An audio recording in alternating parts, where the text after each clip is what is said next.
Bom, vamos dar início agora à aula que a gente vai falar sobre o roteiro de entrevistas com o contador. A gente vai ver aqui todos os temas relevantes para você conseguir conduzir uma entrevista, como se fosse uma seleção, né? Isso que a gente conversou na aula anterior, que a gente tratou sobre o advogado. Mais uma vez, o objetivo aqui é praticar como se estivesse dentro do jogo, enquanto ainda estamos fora dele, tá? No final dessa aula, você deve ser capaz de agendar uma reunião com um contador aí da sua região, preferencialmente um contador especializado em contabilidade da construção, e ir fazer uma entrevista com esse contador, com o objetivo de analisar o seu projeto de negócio. Para isso, você vai levar o seu plano de negócio para ser o objeto dessa conversa, né?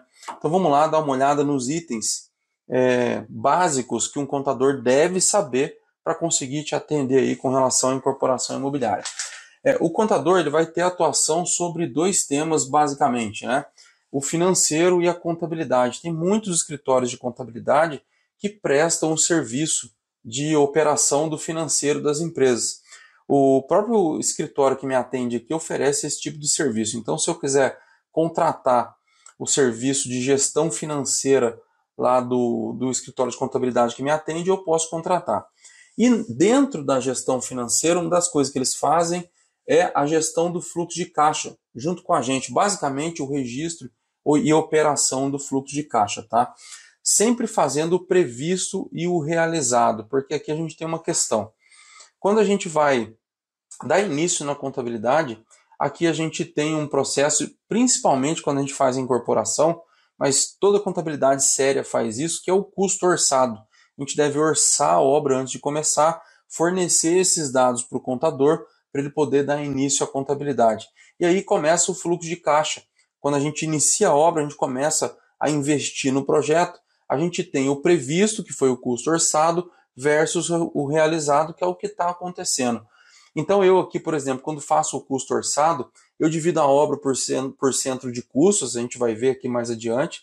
Então a gente tem lá fundação, alvenaria, laje, telhado, gesso, elétrica, hidráulica e o custo orçado previsto para cada centro de custo desse. Então a gente inicia a obra dessa forma, conforme a obra vai evoluindo, dentro do trabalho da gestão financeira, a gente vai atribuindo os custos aos centros de custo e aí a contabilidade vai observando a evolução daquele custo previsto versus o custo realizado que a gente está tocando durante a obra. Depois, contas a pagar, contas a receber, basicamente a organização. Quando a gente fala de contas a receber, por exemplo, principalmente a capitalização dos sócios e do fluxo de venda, os contratos de venda, de acordo com o contratado. Então, se a gente tem lá, de repente, 4, 5, 10 investidores que têm capitalizações mensais, a gestão financeira vai fazer a gestão sobre esses recebimentos das capitalizações.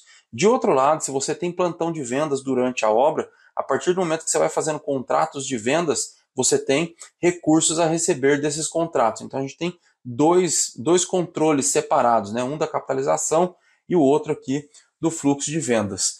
E também o contas a pagar. Então, à medida que a gente vai fazendo os processos de compra, a gente vai tendo contas a pagar dentro ou fora do mês, né? Mais adiante. E também tem as contas de RH, que a gente precisa colocar dentro de uma previsão para a gente conseguir fazer a gestão do nosso fluxo de caixa. E por último, o fechamento financeiro, que é a conclusão dentro do mês do previsto, do realizado, do contas a pagar e receber, que a gente precisa enviar para a contabilidade, para que a contabilidade consiga processar a contabilidade então. E aí a gente entra na contabilidade. A partir do momento que a gente fecha o financeiro no mês, a gente entra no processo de contabilidade. Tudo isso são temas para você poder conduzir essa conversa, né, essa entrevista, como se fosse contratar o contador aí. Bom, o primeiro tema que um contador deve entender é sobre planejamento tributário para a construção civil. Isso é muito importante, dependendo do projeto que você vai desenvolver. Então, se o seu projeto for construir para vender durante a obra, o seu planejamento tributário é um. Pode ser um, né? Porque se de repente você não for fazer adesão ao RET, ele vai seguir um caminho. Se ele for fazer adesão ao RET, que é o regime especial de tributação, ele vai seguir outro caminho. Então, o contador, dentro do RET, por exemplo, a gente vai ter aula para falar disso, mas a gente tem afetação patrimonial, não podemos ter distribuição de lucros durante a obra, é um regime especial de tributação. Ao passo que se você, a empresa, não for fazer adesão ao RET, pode haver distribuição de lucro durante a obra, o imóvel não precisa estar afetado, você pode fazer uma alavancagem, né, uma operação de crédito com garantia de imóvel com mais facilidade, enfim. O planejamento das atividades muda e o contador precisa entender desse planejamento tributário. Tá? O RET eu acabei de falar, é um outro item, o contador precisa entender do regime especial de tributação para a construção civil. Tá? Ele nasce na incorporação, na verdade, então a gente vai falar de planejamento contábil no final, mas a importância de você levar esse plano, né, que a gente desenvolveu no módulo anterior, o plano de negócio, mais a história, a retórica, né, o texto daquilo que a gente quer fazer para o contador, é que ele vai entender essa historinha e com isso ele vai conseguir planejar. Porque se a gente quiser fazer adesão ao RET, isso tem que nascer lá no processo de incorporação. Tá?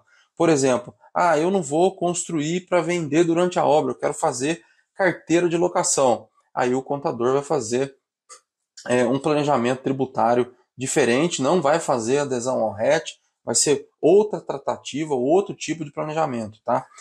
O contador precisa entender da rotina do financeiro, porque ele vai receber do financeiro que a gente acabou de falar aí no item anterior, os dados para ele poder processar a contabilidade. Tá?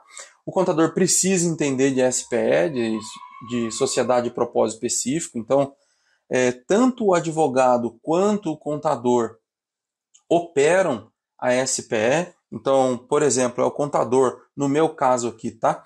O advogado elabora o texto, o advogado que elaborou o texto da SPE que a gente tem aqui. O contador, ele utiliza esse texto para poder constituir as SPEs e faz alterações ali uma vez ou outra para poder ajustar certas exigências, né? E o nosso contrato se manter em evolução. Quando a gente vai enviar, no nosso caso aqui, o contrato para a junta comercial para registro e emissão do CNPJ, antes disso o advogado faz uma revisão e assina o contrato social junto com a gente. Então, os dois trabalham em sintonia aí com relação à SPE, tá? E a gente tem na SPE, por exemplo, o caso de ter o acordo de cotistas dentro ou fora da SPE. Aqui a gente preferiu manter o acordo de cotistas dentro da SPE. Tem casos que o contador e o advogado recomendam tirar e criar um acordo de cotistas externo, né, num documento separado, que caso seja necessário alterar, esse documento não precise ir lá para a junta comercial de novo, passar por todo o trâmite. Tá ok? O contador também precisa entender de SCP, da Sociedade em Conta de Participação, previsto lá no Código Civil, a partir do artigo 991 até o 996. Façam essa leitura. Código Civil de acesso gratuito e simples aí no Google. Dá um Google aí, Código Civil, artigo 991, e dá uma lida lá no que diz respeito a SCP. E eu queria abrir um parênteses aqui sobre SCP, tá? Todo contrato de SCP, de acordo com a legislação e portarias da Receita Federal, exige uma contabilidade exclusiva e separada. Então, é por isso que o contador também deve entender de SCP. Muita gente pode imaginar assim, Thiago, mas por que ele precisa entender de SCP, que a SCP é um contrato simples e de repente a gente pode fazer vários contratos de SCP. Não é bem assim. Hoje a gente já tem jurisprudência que trata de SCP, não é só o texto do Código Civil. Temos a Receita Federal, por exemplo, que exige uma contabilidade exclusiva e separada para SCP, e por isso o contador tem que dominar esse assunto. Lembrando que esses itens que a gente está passando aqui são itens como se fosse, não, é uma espécie de roteiro para te orientar durante uma conversa. Então você vai agendar essa reunião e vai ter uma conversa com o contador seguindo esses itens aqui, tá? Um outro tema que um contador deve dominar é recursos humanos. Então, o escritório que me atende hoje com contabilidade não tem um departamento de recursos humanos, mas ele tem uma empresa parceira que trabalha como se fosse um departamento externo, tá? Que faz a operação de recursos humanos aí. Por isso eu separei, se não me engano é o próximo ou o outro slide na sequência, nós vamos tratar com bastante detalhe aí as questões do RH. Porque, por exemplo, existem notas de serviço que passam antes do RH para depois ir para a contabilidade. Então a gente tem que ter uma sincronia legal aí entre esses dois departamentos, tá? Esse envio das notas de serviço para o RH antes da contabilidade é para que haja o vínculo dos recolhimentos de INSS com o CNO da obra. Então, até mesmo antes de contratar um tipo de serviço, a gente deve enviar lá o CNO da obra para que a empresa que vai fornecer o serviço, dependendo do serviço, já faça a vinculação do CNO da obra com o recolhimento do INSS, tá? E depois isso vai passar pela contabilidade. Por isso que a gente vai falar de RH aqui daqui a pouco, tá? Se de repente o seu escritório de contabilidade também fizer RH, aí você junta esse roteiro aqui mais o roteiro do RH para poder conversar com eles lá. O principal nessa história é se o contador entende sobre essa vinculação dos recolhimentos de INSS com o CNO da obra, para que a gente não precise pagar um imposto lá na Receita Federal lá na frente e consiga obter a CND sem ter que pagar nada, tá ok? Depois, sobre tributos municipais e tributos federais. Mandatório, lógico, o contador conseguir dominar isso. Com relação a tributos municipais, isso muda de prefeitura para prefeitura, né?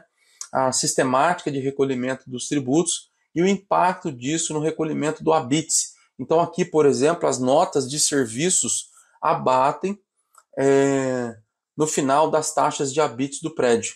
Então é importante o contador entender disso direitinho dentro das suas cidades aí. Antes de tudo isso, né, e da maneira que eu abordei lá no direito imobiliário, aqui na contabilidade também, isso aqui que a gente está vendo aqui é a tinta. Existe a tela que é o planejamento contábil, tá? O planejamento contábil é importante conversar sobre planejamento contábil com o contador. Eu vou citar um exemplo para vocês aqui, que é um exemplo sobre a transferência de imóveis e o ITBI que a gente vem a pagar. Aqui na minha cidade, por exemplo, a gente está fazendo um trabalho junto com o departamento fiscal da prefeitura e esse trabalho partiu do planejamento contábil. E o planejamento contábil, eu já vou voltar aqui nesse trabalho que a gente está fazendo, tá? Mas o planejamento contábil, via de regra, ele vai olhar para o nosso plano de negócio, para essa história que a gente vai contar para ele, e ele vai planejar contabilmente o nosso caminho, para que a gente tenha um caminho contábil facilitado e consiga economizar com tributos. Então, eu vou dar um exemplo para vocês. Eu conversei com a minha contadora aqui, e a gente estava falando sobre a maneira que a gente poderia economizar com tributos municipais, o ITBI, por exemplo, com relação ao tipo de negócio que a gente faz aqui. Então, por exemplo, se eu construir uma casa, né, vamos imaginar que eu comprei um terreno, aprovei um projeto, construí uma casa e depois mudei para essa casa, ou fiquei com ela para alugar, por exemplo. E a casa o terreno estava no meu nome, eu legalizei, fiz tudo certinho.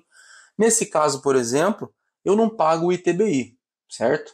Por que quando eu reúno investidores e constituo uma SPE para tornar esse negócio mais seguro para todo mundo, e no final, se a gente for ficar com os imóveis, a gente não segue a mesma lógica, né? Olha só, a diferença nesse caso é que a gente constituiu uma SPE para poder tornar o negócio mais seguro para os sócios e conseguir investir, né? Então, por que eu vou pagar ITBI no final se a lógica é a mesma da casa? E em virtude desse planejamento contábil, a gente está fazendo esse trabalho aqui junto à prefeitura para ver se a gente consegue a isenção do ITBI no final. Porque quando a gente fizer a SPE, a gente construiu os imóveis. A ideia aqui é que a gente fique isento desse imposto sobre a transação, a transferência do imóvel, né? Da SPE para os investidores. Então vamos imaginar que a gente tem um prédio lá de 8 apartamentos e a gente reúne 8 investidores. Nós compramos, né? Constituímos a SPE, os investidores estão lá dentro, capitalizaram o recurso, compram o terreno e constroem o prédio. No final a gente vai dissolver a SPE e distribuir esses imóveis para os investidores. Dentro da lógica da pessoa que compra o terreno, constrói a casa e não paga o imposto, por que esses investidores deveriam pagar, né? Então a gente está fazendo esse trabalho junto à prefeitura e já levantamos alguns itens importantes para constar no contrato social da SPE, como, por exemplo, atividade econômica apenas de construção e administração de imóvel próprio, e não ter lá a atividade econômica de compra e venda, comercialização de imóveis, por exemplo, tá? Então, se o caminho que a gente está seguindo é esse, dentro do nosso planejamento contábil, tá? Então, é importante a gente levar o que a gente quer desenvolver em termos de negócio para o contador, para que a gente explique para o contador, com base nesses itens aqui que a gente acabou de ver, o que a gente quer desenvolver como negócio, e com isso a gente seja capaz de desenvolver um planejamento contábil. Claro que o planejamento tributário vai estar dentro desse planejamento contábil, né? Então o planejamento contábil vai fazer isso, ele vai olhar para o negócio que a gente quer desenvolver e vai enxergar as possibilidades de caminho que a gente tem dentro desse negócio. E quais são os frutos que você vai colher de uma reunião como essa, além da vivência, experiência, que eu acho que é espetacular, tá? Sempre que eu posso, eu tô lá no escritório de contabilidade conversando com a contadora. Com essa experiência, o contador vai adicionar à sua história o ponto de vista contábil. E com isso você vai ganhar repertório, tá? Para quando lá na frente você for conversar com o investidor e ele te fizer uma pergunta sobre fluxo de caixa, você dominar o assunto, conseguir falar sobre previsto e realizado, custo orçado, contas a pagar e receber, que você tem uma pessoa, né, no financeiro para poder desenvolver essas atividades, e que depois isso passa para a contabilidade, e que o seu projeto tem adesão ao RETS, que você vai conseguir economizar com impostos, enfim, dominar esse assunto para que você consiga apresentar isso para o investidor mais adiante. Tá ok? Então, a missão agora, a partir dessa aula, é agendar uma reunião com o contador, da maneira que você fez com o advogado, e viver essa experiência aqui de reunião. Pessoal, essa aula era isso. Qualquer dúvida, deixa aqui embaixo nos comentários. Diga pra gente como foi essa experiência de reunião com o contador. Valeu, obrigado e até a próxima aula.